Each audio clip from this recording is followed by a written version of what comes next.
te rappellerai que 1,3 milliard, 44 milliards de dollars. c'est beaucoup, beaucoup d'argent. À partir de cet événement-là, il y a eu un point de bascule. Un directeur de la section argent, pas comme les autres. Yves Daou. Rompu, corrompu, même l'enfant se... Un homme marche, ton crève dans la rue. Eh bien, personne ne l'a vu.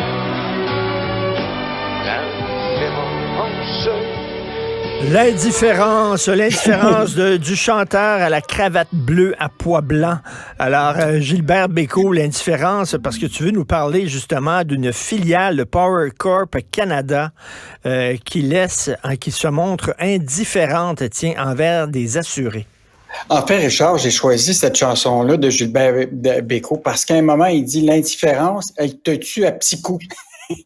Et là, écoute, c'est vraiment fascinant, Richard. Il y a mettons, le gouvernement fédéral a donné un contrat le 1er juillet dernier à gérer le plus grand régime de soins de santé au pays pour la fonction publique fédérale à une compagnie qui s'appelle Canada-Vie, qui est une filiale de Power Corporation, puis Power Corporation, tu sais que c'est des milliards en profit, puis des milliards en capitalisation boursière, pour gérer 1,7 million de tout ce qui touche l'assurance médicaments et santé de 1,7 million de fonctionnaires.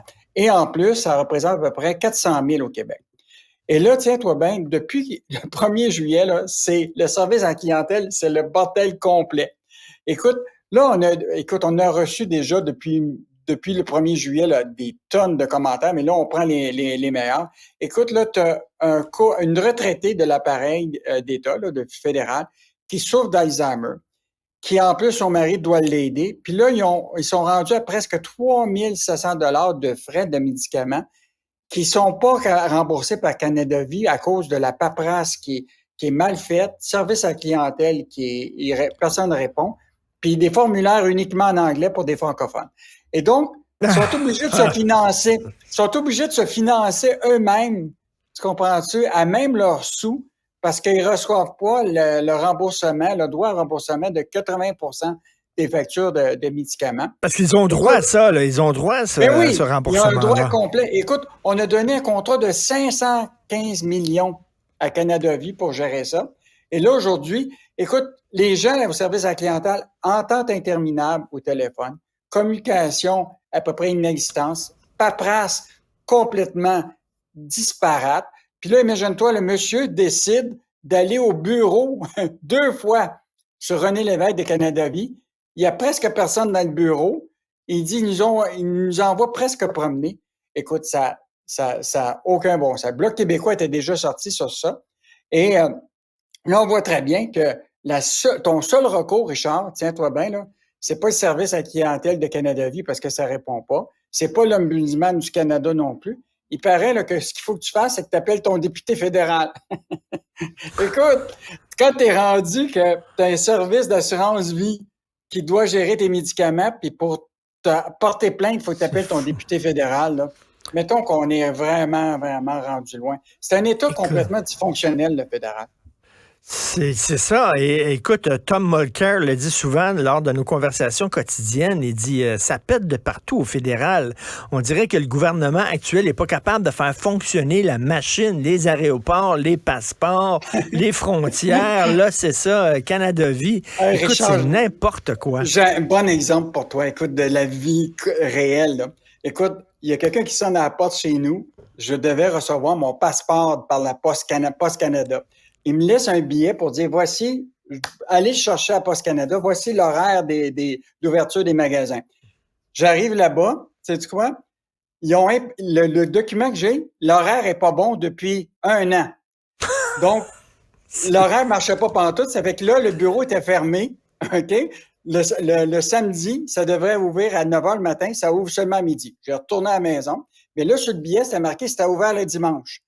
Je retourne le dimanche, il dit non, on est fermé le dimanche. Ben voyons donc. Oui.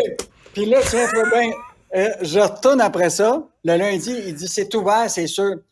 Effectivement, c'était ouvert, sauf que la personne en question, au lieu de quitter à 18 h, elle a quitté à 17 h. Ça, c'est un État complètement... Et pourtant, Totalement. c'est juste Puis, tu sais, le système Phoenix aussi, ça fait des années qu'il ne fonctionne pas pour la paix des fonctionnaires. C'est vraiment tout croche. Le Canada et l'État ne fonctionnent pas. Un millionnaire qui a le cœur à la bonne place, il fait pousser des légumes dans une église pour aider les pauvres. Oui, écoute, c'était toute une histoire. C'était un gars là, qui avait une entreprise de portes et fenêtres dans la Beauce. Il a vendu son entreprise, puis il veut se dédier en fait à un projet. Là. C'est l'idée de construire une église-usine qui va produire des légumes frais. Tu sais que nos églises, écoute, moi j'ai vu sur Saint-Joseph, tu as 3 églises complètement abandonnées, pas rénovées. En Beauce, le gars il a décidé d'acheter pour $1 une église, puis il va transformer ça pour pouvoir pas multiplier les pains, comme Jésus, mais multiplier ça pour les légumes.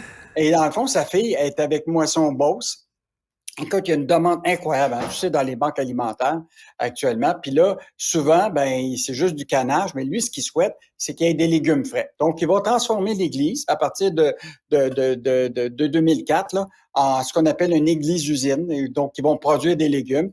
Et donc, il a réussi à convaincre au moins 25 entrepreneurs de la région à investir là-dedans. Donc, je me dis tout le temps là, que quand quelqu'un fait une initiative comme ça, tu sais, il aurait pu décider de faire d'autres choses dans sa vie, tu sais, aller en Floride, jouer au golf ailleurs. Il a décidé de s'assurer qu'on puisse produire des légumes pour remettre à moisson Beauce. Donc, je voulais saluer cette initiative-là de monsieur Gérard Berube qui décide que ça vaut la peine de peut-être prendre d'autres moyens avec son argent que de juste... Et il faut aussi rappeler la chronique de Stéphane Desjardins aujourd'hui qui dit, tu sais, les services de paiement sur plusieurs versements. Tu peux acheter des meubles, mais tu n'as pas besoin de payer direct. Tu payes ça sur plusieurs versements. Ou même les couteaux à steak que tu achètes à la télévision à 4 heures du matin quand tu arrives d'une brosse. Donc, lui, il dit, c'est pas sans danger, Stéphane Desjardins. Non, en fait, l'idée, c'est très simple, Richard. Tu as beaucoup de jeunes qui sont sur le mobile maintenant, puis il y a plein d'applications que tu peux acheter ton mascara, des petites affaires à 35 $ seulement. Tu comprends-tu? Avec plusieurs versements, sans frais d'intérêt. Et là, la question, c'est que ça va quand tu es capable de rembourser. Le problème, c'est quand tu rembourses pas, là, tu as des frais incroyables qui t'attendent. Puis pas juste ça, c'est qu'en plus, toutes ces compagnies-là, ça n'a pas de service à la clientèle. On en parle depuis tantôt, là, de services à la clientèle. C'est soit en Chine, au Bangladesh, etc. Essaie d'avoir ton produit, essaie d'avoir un remboursement si ça ne fonctionne pas. Puis le principe, là, il est bien simple. Si tu ne payes pas avec les cartes de crédit traditionnelles, tu n'as pas la possibilité de rétrofacturation. Parce que, tu sais, mettons que tu dis, moi, là, c'est pas correct ce que j'ai sur ma carte de crédit. Normalement, Visa, Mastercard, ils vont te rembourser, etc. Mais dans des cas de ces services comme ça, là, les jeunes là, se font avoir complètement. Et donc, puis il y a souvent des frais additionnels si tu rembourses pas à chaque semaine. Donc, la chronique de Stéphane ce matin, c'est éloigne-toi de ce type de paiement-là. Tu sais, acheter un mascara à 35$ pour payer sur 6 mois, là, pas de bonne affaire. Quand c'est trop beau, souvent, c'est pas beau. Alors, merci Yves Daou. On se reparle demain. Salut. Salut, au plaisir. On se reparle demain. Salut.